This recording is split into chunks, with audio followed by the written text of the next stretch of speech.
que a esquerda venceu. Graça e paz, amados irmãos, que as bênçãos do Senhor alcancem a sua vida, a sua casa, a sua família, em nome do Senhor Jesus.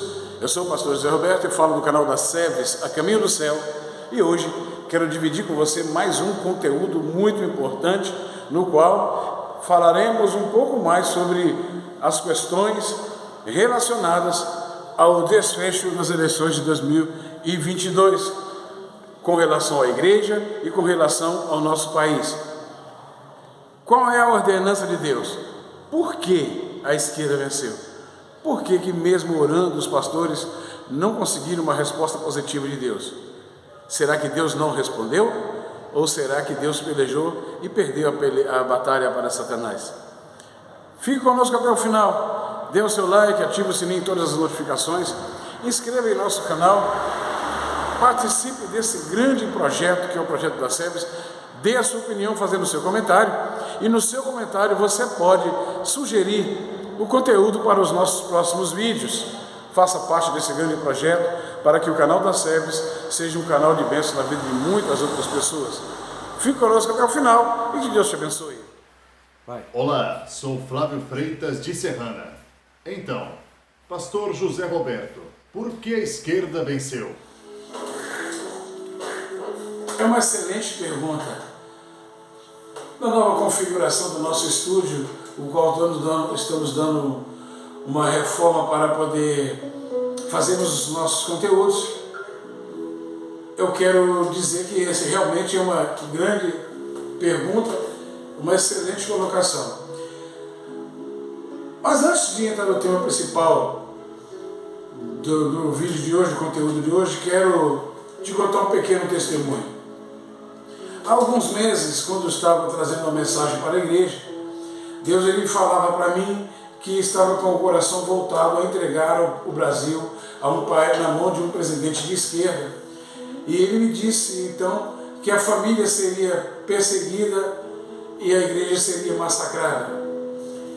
Mas que se nós pastores e se os crentes se colocassem de joelho em oração, ele estaria disposto a voltar atrás ao intento do seu coração. No dia 30, logo após a votação, fui para a igreja, me coloquei de joelhos e clamei ao Senhor para que não fizesse isso. Não contra alguém, ou contra um partido, ou contra uma pessoa, mas por aquilo que Ele havia me dito anteriormente. O Senhor, então, Ele toca no meu coração e Ele tira de mim toda aquela angústia, todo aquele peso, toda aquela tristeza, toda aquela preocupação que eu me encontrava, e Ele me refrigera. Eu me senti totalmente livre, totalmente leve, sem o meu coração livre, totalmente livre. E Ele me dizia que estava disposto a entregar sim, que entregaria sim. E eu então não conseguia entender por quê.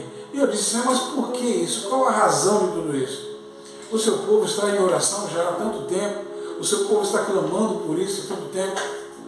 E o Senhor me dizia algo que eu entendo como muito importante e quero dividir com você. Antes de falar para você aquilo que o Senhor me revelou, eu quero lembrar da palavra de Deus e lembrar das determinações do Senhor. A igreja se levantar em oração, pedindo a Deus em favor de uma determinada situação, é lícito. A igreja opinar contra a política é lícito, é relevante, é necessário. É muito importante que a igreja se mostre. E no Brasil, a igreja se mostrou muito forte.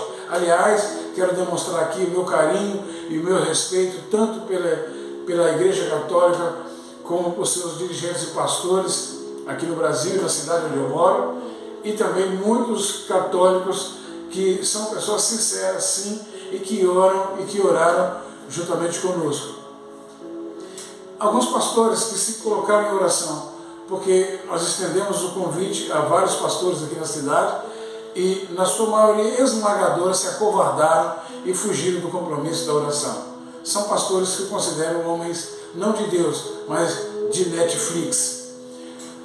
Acontece que o Senhor me revelava então, mas antes de falar sobre essa revelação, quero dizer o que diz a palavra.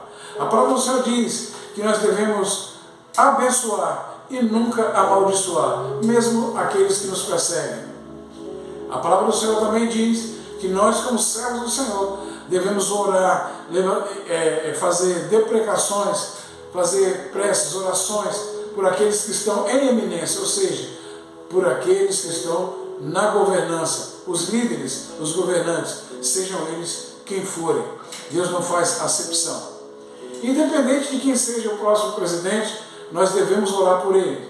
Independente de acharmos que ele seja bom ou seja ruim. Mas a nossa obrigação é fazer aquilo que a palavra de Deus determina, uma vez que somos pastores, chamados por Deus para pregar a sua palavra. E pregar a palavra de Deus não é apenas ensinar o que está escrito, é viver esta palavra. Porque acima do ofício de pregar a palavra está ser luz, ser sal, ou seja, ser o exemplo para que os outros possam seguir. Pois bem, nessa ocasião o Senhor então, ele me dizia que a igreja passaria por perseguições, a igreja seria massacrada de certa forma. Isso configura uma luta espiritual que nós sabíamos que o era. Mas qual é a finalidade de Deus colocar o país na mão de um governo opositor que certamente já demonstrou e intenciona perseguir a igreja e as liberdades de expressão e as liberdades de culto e de adoração? Acontece que a igreja, quando ela anda livre, sem nenhum obstáculo, a igreja, quando ela não tem nenhuma oposição, como a igreja, quando ela começa a andar livre, navegar em céu de brigadeiro, ela tende a afastar-se de Deus. Ela tende a virar as costas para Deus e andar segundo a vontade dos homens e fora do plano de salvação de Deus. Por isso a igreja, ela precisa passar por momentos de turbulência, momentos de perseguição, momentos de lutas, de batalhas, de perseguições, sim, para que a igreja, diante do deserto, como nós dizemos, diante das dificuldades, ela se achegue a Deus e assim ela possa vencer os obstáculos. Deus, quando nos chama a obedecer a sua palavra, a andar segundo os seus estatutos, nós poderíamos traduzir tudo isso como se Deus estivesse, na verdade, nos chamando a nos colocarmos debaixo da sua proteção. Porque na obediência do Senhor, nós estamos nos colocando sob as suas asas, sob a sua proteção. Essa é a realidade. Se a igreja não tiver um antagonismo, se a igreja não tiver uma oposição, ela tende a enfraquecer-se e afastar-se de Deus, a misturar-se com o mundo e trazer as malícias do mundo para dentro do seu seio. E isso a afasta de Deus, porque Deus não habita em mente suja. Então a igreja, ela precisa de uma oposição para que ela possa se colocar na confiança de Deus e debaixo da proteção do Senhor, para que ela possa vencer os obstáculos. Esta é a grande razão pela qual Deus entrega ao Brasil, o último país da América do Sul que ainda não estava nas mãos de um governo de esquerda. Agora toda a América do Sul praticamente está na mão da esquerda, como parte de todo o mundo. Isso me leva a entender que todo o sistema para que a volta do Messias aconteça já está sendo preparado. As pedras estão se movendo. O projeto de Deus está prestes a se concretizar. Esta é a grande razão pela qual o Brasil está entregue nas mãos de um governo de esquerda. Você que ainda não é inscrito no nosso canal, inscreva-se no nosso canal, ative o sininho de todas as notificações, dê o seu like. Dando o seu like, você torna os nossos conteúdos relevantes e comente os nossos vídeos. Comentando os nossos vídeos e compartilhando os nossos vídeos, você estará participando de um grande projeto, porque a nossa meta é monetizar os nossos vídeos para que possamos ter recursos para investir nos projetos sociais da nossa igreja. Participe desse grande projeto e seja abençoado em nome do Senhor Jesus.